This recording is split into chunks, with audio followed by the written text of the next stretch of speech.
ડેરીના વિરોધમાં પશુપાલકોનું સંમેલન છે। પાટણના હારીજમાં પશુપાલકોનું સંમેલન મળ્યું હતું। હારીજ, સમી અને શંખેશ્વરના પશુપાલકોનું આ સંમેલન યોજાયું હતું। દૂધના યોગ્ય ભાવ, દાળમાં ભેળસેળ મુદ્દે ચર્ચા કરવામાં આવી હતી।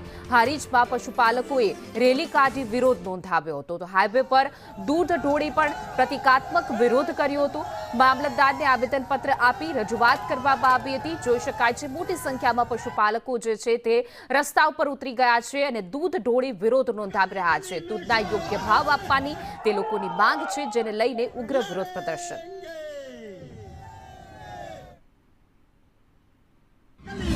પશુપાલકો માટે હેરાન થાય છો। રાતના વહેલા 4 વાગે ઉઠો છો અને મને ભાવ વધારો હાલતા નથી। 3 વર્ષનો ભાવ વધારો અમારો બાકી છે। મારું દૂધ ખાટામાં જાય છે।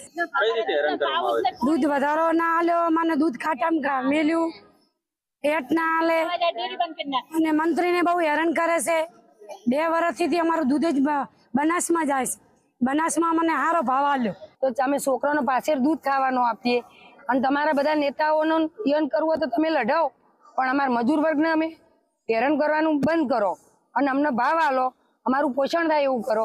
અમારો ખેતી ગણો અથવા પશુપાલન વ્યવસાય ગણો, અમારે જે છે આના ઉપર જ છે।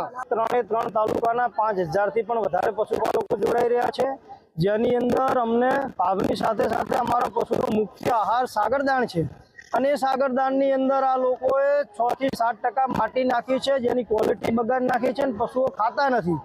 એક એનો વિરોધ છે। જે દૂધસાગર ડેરીનું દેવું છે કોણ ભરશે?